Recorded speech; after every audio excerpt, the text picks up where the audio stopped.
नमस्कार दोस्तों, UGC net PYQ practice point पर आप सभी का बहुत बहुत स्वागत है। मैं आपकी दोस्त उषा आपके लिए लेकर आई हूँ एक नया प्रैक्टिस सेट जो बहुत ही महत्वपूर्ण है, क्योंकि प्रैक्टिस या अभ्यास किसी भी परीक्षा को पास करने के लिए महत्वपूर्ण रोल अदा करता है। तो आइए शुरू करते हैं एक नई शुरुआत अभ्यास के साथ हिंदी साहित्य टेस्ट सीरीज। प्रश्न नंबर 1 है, अफ्रीका भूखंड का भाषा परिवार कौन सा नहीं है? तो यहाँ पर हमें बताना है कि अफ्रीकी भूखंड का भाषा परिवार नहीं है। तो सुदानी परिवार, बंटू परिवार, पापुई परिवार और बुस्मैनी परिवार। तो जैसा कि हमने भाषा से रिलेटेड एक जो लेक्चर किया था उसमें जो भी भाषा परिवार थे उनके बारे में बताया था, विश्व की भाषाओं के बारे में बताया था। अगर आपने वो वीडियो नहीं देखा है तो प्लीज चैनल पर जाकर उस वीडियो को जरूर देखें। तो इसमें अफ्रीकी भूखंड का भाषा परिवार कौन सा नहीं है? तो इसका आंसर होगा पापुई परिवार नहीं है। जबकि जो सुदानी परिवार है, बंटू परिवार और बुस्मैन परिवार है, ये अफ्रीका भूखंड के भाषा परिवार हैं। क्वेश्चन नंबर 2 है, मध्यकालीन आर्य भाषा के तहत क्या नहीं आता है? तो मध्यकालीन आर्य भाषा के अंतर्गत लौकिक संस्कृत नहीं आता है, क्योंकि लौकिक संस्कृत और वैदिक संस्कृत ये जो हमारी आदिकालीन या फिर वैदिक कालीन जो आर्य भाषा थी उनके अंतर्गत आता है। जो मध्यकालीन आर्य भाषा के अंतर्गत पाली, प्राकृत और अपभ्रंश ये सभी आते हैं। पाली, प्राकृत और अपभ्रंश ये मध्यकालीन के अंतर्गत आते हैं, और लौकिक संस्कृत और वैदिक संस्कृत है वो आदिकालीन आर्य भाषा के अंतर्गत आते हैं। अगला क्वेश्चन है क्वेश्चन नंबर 3, सतम वर्ग की भाषा कौन सी नहीं है? तो ये देखिए, जैसे कई बार हम क्वेश्चन को पढ़ते ही ये देख लेते हैं कि सतम वर्ग की और एकदम से टिक लगा देते हैं और हमारा क्वेश्चन गलत हो जाता है। तो हमें इस बात का ध्यान रखना है कि नहीं वाले क्वेश्चन ज्यादा पूछे जाते हैं नेट में। तो सतम वर्ग की भाषा कौन सी नहीं है? सतम वर्ग की भाषा एलियन, केल्टिक, बाल्टो या आर्मेनी। तो सतम वर्ग की भाषा कौन सी नहीं है? केल्टिक नहीं है। सतम वर्ग की भाषा कौन सी नहीं है? केल्टिक नहीं है। जबकि एलियन, बाल्टो और आर्मेनी ये सतम वर्ग की भाषाएं हैं। क्वेश्चन नंबर 4 है, निम्न में से सुमेलित जोड़ा कौन सा है? तो नाट्यशास्त्र किससे रिलेटेड है? भरतमुनि से। प्राकृत व्याकरण ये हेमचंद्र से, और प्रकृति प्रकाश ये वरुचि से। तो ये तीनों ही जोड़े जो है वो सुमेलित हैं। तो इनको याद रखिए कि नाट्यशास्त्र के जो प्रवर्तक थे वो भरतमुनि थे, प्राकृत व्याकरण के हेमचंद्र थे, और प्रकृति प्रकाश के प्रवर्तक वरुचि थे। क्वेश्चन नंबर 5 है, निम्न में से असत्य कथन कौन सा है? तो इसमें से हमें असत्य या गलत बताना है। प्राकृत की प्रथम अवस्था अपभ्रंश है। प्राकृत की तीसरी अवस्था पाली है।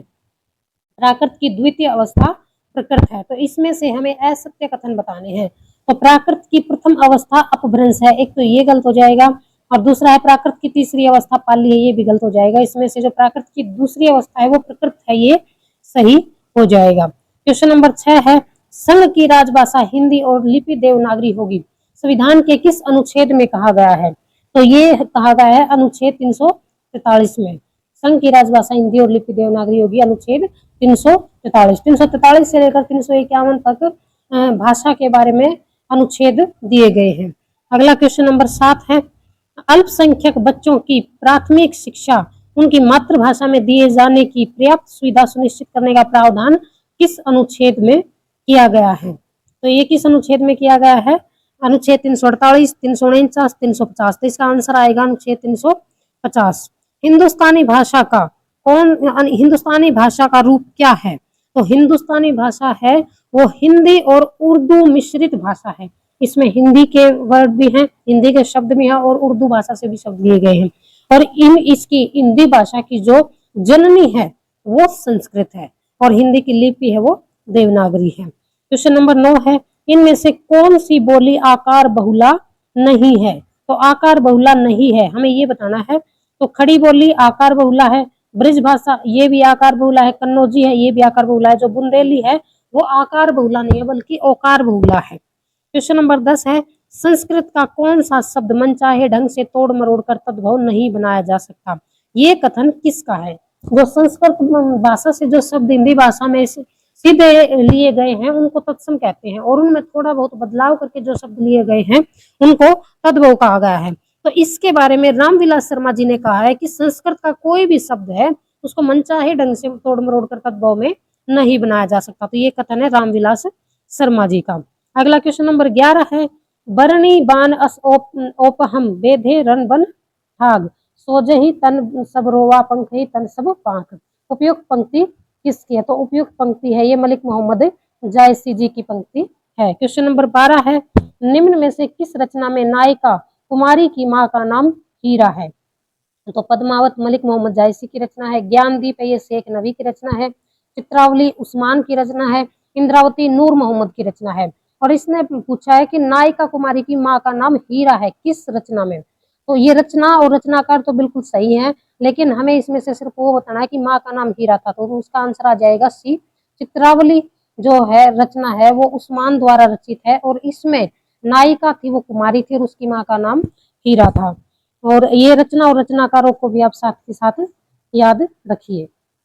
अगला क्वेश्चन नंबर 13 है, शाह सिकंदर जल में बोरे बहुरी अग्नि पुलताजे पुलजारे मेहमत हाथी आनी झकाए झुकाए सिंह रूप दिख रहे। उपयुक्त पद है वो किसका है? तो ये पद है ये धर्मदास का है। किसका है ये पद? धर्मदास का है। रामानंद के भक्त सेन ने किसके दरबार में राज्य सेवा की थी? रीवा नरेश राजा राम के राज्य में सेवा की थी। कली कुटिल जीव तुलसी भय वाल्मीकि अवतार धरी। उपयुक्त पद किसका है? तो ये पंक्ति ये इंपॉर्टेंट पंक्ति है और ये पूछ ली जाती है कि बताइए ये पंक्ति है किसकी है? तो ये है नाबादास की पंक्ति है। प्रश्न नंबर 16 है, बसो मेरे नैननी में दो चंद गोर बदनी वृष भानु नंदनी श्याम बरन नंद नंद। उपयुक्त पंक्ति किस कवि की है? तो ये पंक्तियां श्री भट्ट जी की है। प्रश्न नंबर 17 है, आचार्य रामचंद्र शुक्ल ने किसके लिए कहा था कि ये कोरे पद्यकार ही कहे जा सकते हैं, सुक्तिकार भी नहीं। इनको केवल पद्यकार कहा जा सकता है, सुक्तिकार नहीं कहा जा सकता। ये कथन रामचंद्र शुक्ल जी ने गिरधर कविराय के बारे में कहा है। निम्न में से बेमेल जोड़ा कौन सा है? अल्मोड़ा अखबार सदानंद सलवास, हिंदी दीपपति प्रकाश कार्तिक प्रसाद खत्री, बिहार बंधु लाला श्रीनिवास दास, काशी पत्रिका बलदेव बीए। तो इसमें से बेमेल जोड़ा बताना है, तो बेमेल तो हो जाएगा इसका बिहार बंधु लाला श्रीनिवास दास, ये तो गलत हो जाएगा। जो बाकी के जो इम्पोर्टेंट ये फैक्ट हैं, ये किस अखबार को या किस पत्रिका को किसने प्रकाशित किया था, तो ये भी इम्पोर्टेंट है। अल्मोड़ा अखबार सदानंद सलवास, हिंदी दीपपति प्रकाश कार्तिक प्रसाद खत्री और काशी पत्रिका बलदेव बीए। क्वेश्चन नंबर 19 है, निम्न में से बेमेल जोड़ा कौन सा है? भारत बंधु पत्रिका आगरा से, भारत मित्र पत्रिका कोलकाता से, मित्र विलास पत्रिका लाहौर से, हिंदी प्रदीप पत्रिका प्रयाग से। तो बेमेल जोड़ा है भारत बंधु पत्रिका है वो कहाँ से? आगरा से, ये बेमेल जोड़ा है। और बाकी के सभी ये ठीक है। भारत मित्र पत्रिका कहाँ से निकाली जाती थी, कहाँ से प्रकाशित होती थी? कोलकाता से। मित्र विलास कहाँ से प्रकाशित होते थे? लाहौर से। हिंदी प्रदीप पत्रिका प्रयाग से प्रकाशित होती थी। अगला है क्वेश्चन नंबर 20, 8 मास बीते जजमान अब तो करो दक्षिणादान। उपयुक्त पंक्ति किससे संबंधित है? तो ये एक पंक्ति दी गई है, ये बतानी है कि ये किससे ली गई है, किस रचनाकार की ये पंक्ति है। 8 मास बीते जजमान अब तो करो कुछ दक्षिणादान। तो ये पंक्तियां हैं प्रताप नारायण मिश्र जी की ये पंक्तियां हैं। विनोद कुमार शुक्ल का उपन्यास विदा की रचना कौन सी नहीं है? तो इसमें से विनोद कुमार शुक्ल के जो उपन्यास विदा की रचना इसमें से कौन सी नहीं है? नौकर की कमीज, दीवार में एक खिड़की रहती थी, हरी घास की छप्पर वाली झोपड़ी और बोना पहाड़ और पेड़ पर कमरा। तो इसमें से कौन सी जो रचना है उपन्यास है जो विनोद कुमार शुक्ल का नहीं है? वो है डी, पेड़ का कमरा। जबकि जो ये तीनों रचनाएं हैं, नौकर की कमीज, दीवार में एक खिड़की रहती है, हरी घास की छप्पर वाली झोपड़ी और बोना पहाड़, ये सभी रचनाएं विनोद कुमार शुक्ल जी की हैं। विनोद कुमार शुक्ल का कहानी संग्रह कौन सा है? महाविद्यालय, गमले में जंगल, एक चुप्पी जगह, सब कुछ होना बचा रहेगा। तो इनका कौन सा कहानी संग्रह है? वो है महाविद्यालय। अगला क्वेश्चन नंबर 23 है, धर्मवीर भारती ने अपने किस रचना में भूमिका से पहले एंजेलो के लिए की पंक्ति लिखी है? तो ये इन्होंने इनकी पंक्तियों को शुरुआत में रखा अपनी एक रचना के अंतर्गत। उनकी एक रचना थी, उसमें पहले इन्होंने एंजेलो के लिए की पंक्तियों को रखना है, तो वो रचना है सूरज का 7वां घोड़ा। अगला है, धर्मवीर भारती ने अपने किस उपन्यास में के लिए कहा है कि मेरे लिए इस उपन्यास को लिखना वैसा ही रहा है जैसा पीड़ा के क्षणों में पूरी आस्था से प्रार्थना करना। तो ये क्वेश्चन नंबर 24 है, ये इंपॉर्टेंट है कि धर्मवीर भारती ने अपने किस उपन्यास में कहा है कि मेरे लिए इस उपन्यास को लिखना वैसा ही रहा है जैसा पीड़ा के क्षणों में पूरी आस्था से प्रार्थना करना। तो ये पंक्ति धर्मवीर भारती ने अपने उपन्यास गुनाहों का देवता के लिए कही थी। छायावादी कहे जाने वाले कवियों में महादेवी वर्मा जी ही रहस्यवाद के भीतर रही है। ये कथन किसका है? तो ये कथन है आचार्य रामचंद्र शुक्ल का।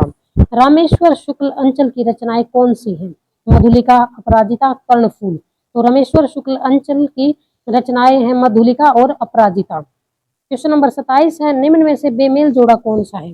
कविता क्या है? रामचंद्र शुक्ल, शिवमूर्ति, चंद्रधर शर्मा गुलेरी, संस्कृति और सौंदर्य, नामवर सिंह, उत्तर फाल्गुनी के आसपास, कुबेरनाथ राय। तो इसमें से बेमेल जोड़ा है वो शिवमूर्ति है। शिवमूर्ति चंद्रधर शर्मा गुलेरी की रचना नहीं है।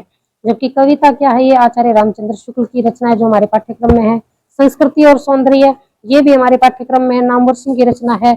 और उत्तर फाल्गुनी के आसपास कुबेरनाथ राय की रचना है, ये भी हमारे पाठ्यक्रम में सम्मिलित है। तो ये तीनों रचनाएं हमारे जो यूजीसी नेट के पाठ्यक्रम में सम्मिलित है। निम्न में से बेमेल जोड़ा कौन सा है? भारत दुर्दशा, भारतेंदु, हरिश्चंद्र। बकरी जो नाटक है ये कविता है, भारत दुर्दशा कविता भारतेंदु की। भारत दुर्दशा जो नाटक है वो तो भारतेंदु का ही है, लेकिन इसने कहा है कि कविता, भारत दुर्दशा कविता। बकरी नाटक है सर्वेश्वर दयाल सक्सेना का। राजा निर्बंसिया कहानी है कमलेश्वर की। आपका बंटी उपन्यास है मन्नू भंडारी का। तो ये सभी रचनाएं हमारे पाठ्यक्रम में शामिल हैं। तो इसमें से जो भारत दुर्दशा जो नाटक है वो तो भारतेंदु हरिश्चंद्र जी के द्वारा ही लिखा गया है, लेकिन जो भारत दुर्दशा कविता है ये भारतेंदु के द्वारा लिखित नहीं है। तो ये बेमेल जोड़ा हो जाएगा। और बाकी की जो तीनों रचनाएं हैं, जो बकरी नाटक है ये सर्वेश्वर दयाल सक्सेना द्वारा लिखित है, ये ठीक है। राजा निर्बंसिया ये कहानी है कमलेश्वर के द्वारा लिखित है, ये भी ठीक है। और आपका बंटी उपन्यास है ये मनु भंडारी द्वारा लिखित है, ये भी ठीक है। सच्चिदानंद हीरानंद वात्स्यायन अज्ञेय की कविता कौन सी नहीं है? सच्चिदानंद हीरानंद वात्स्यायन अज्ञेय ये इनका पूरा नाम है। और इनको जैसे छोटे रूप में अज्ञेय कहते हैं कि अज्ञेय की रचनाएं। तो इनमें से कौन सी रचना इनकी नहीं है? तो हरी घास पर अक्षण भर ये इनकी प्रमुख रचना है। और कितने नाव में कितनी बार ये भी इनकी एक मुख्य रचना है। और यह दीप अकेला ये भी इनकी रचना है, ये हमारे पाठ्यक्रम में भी सम्मिलित है। जबकि जो बांधो ने नाव उठाओ बंधु ये इनकी रचना नहीं है, ये अज्ञेय जी की रचना नहीं है। जबकि हरी घास पर क्षण भर, कितने नाव में कितनी बारी और यह दीप अकेला ये तीनों ही रचनाएं अज्ञेय जी की है। इनमें से कौन सी आत्मकथा नहीं है? मुर्दैया, तुलसीराम ये भी हमारे पाठ्यक्रम में है। क्या बोलूं क्या याद करूं, हरिवंश राय बच्चन ये भी हमारे पाठ्यक्रम में है। आप उद्री, रमणिका गुप्ता ये भी हमारे पाठ्यक्रम में है। जो संस्कृति के 4 अध्याय हैं ये आत्मकथा नहीं है, बल्कि ये क्या है? यात्रा वृत्तांत है। ये क्या है? यात्रा वृत्तांत। सॉरी, इसको मैं कंफर्म करके बताती हूँ। तो इनमें से आत्मकथा नहीं है। तो ये तीनों तो आत्मकथाएं हैं, मुर्दैया है, तुलसीराम की, क्या बोलूं क्या याद करूं, हरिवंश राय बच्चन की जो आत्मकथा है 4 पार्ट में डिवाइड है, आप उद्री है और रमणिका गुप्ता की आत्मकथा है। अगला क्वेश्चन नंबर 31 है, सुदामा पांडे धूमिल की कविता मोचीराम किस शब्द से प्रारंभ होती है? आजकल इस तरह के क्वेश्चन पूछे जा रहे हैं कि सुदामा पांडे धूमिल की जो कविता जो हमारे पाठ्यक्रम में है मोचीराम, वो किस शब्द से है? और किस शब्द से शुरू है? रामपी से। किस शब्द से शुरू है? रामपी से। सतपुड़ा के जंगल, कविता में सतपुड़ा के जंगल में क्या क्या कहा गया है? तो ये भी इम्पोर्टेंट है। सागर तक बढ़ा हुआ सा, क्षितिज तक फैला हुआ सा, मृत्यु तक मैला हुआ सा। तो इसमें क्या क्या कहा गया है? सतपुड़ा के जंगलों को क्या क्या कहा गया है? तो क्षितिज तक फैला हुआ सा, मृत्यु तक मैला हुआ। तो ये 2 कहा गया है, जबकि सागर तक बढ़ा हुआ सा इसमें नहीं कहा गया है। अगला क्वेश्चन नंबर 33 है, माझी न बजाओ बंसी केदारनाथ अग्रवाल की कविता है।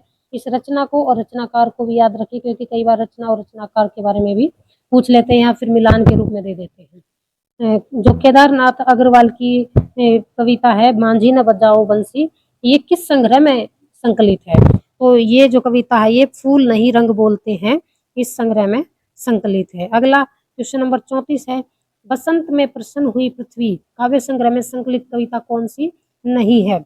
मेरी धरती और मैं।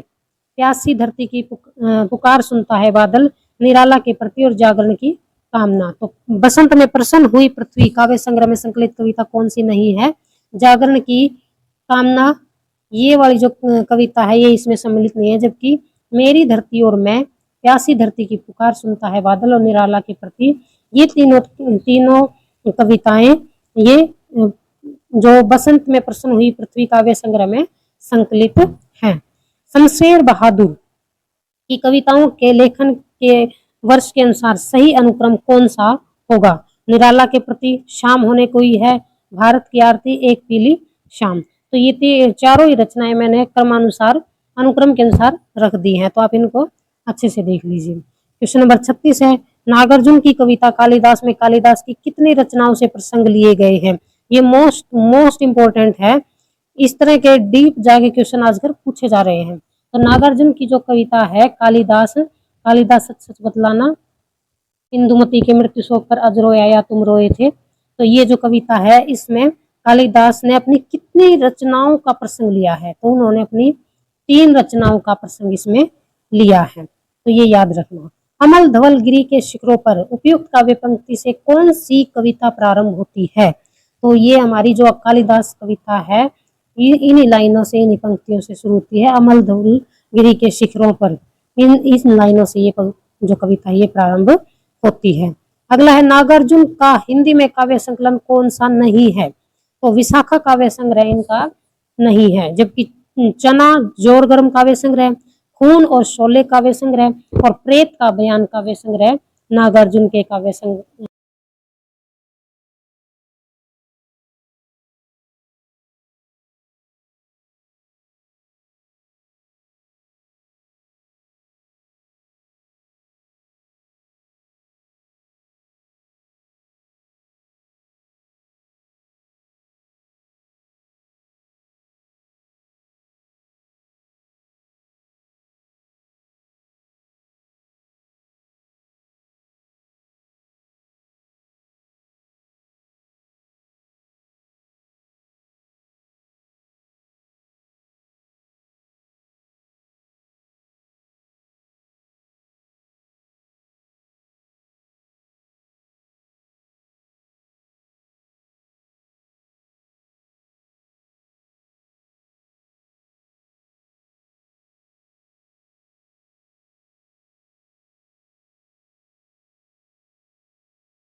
ये शैली की पंक्ति है। विखंडन समीक्षा प्रणाली के जन्मदाता कौन है? विखंडन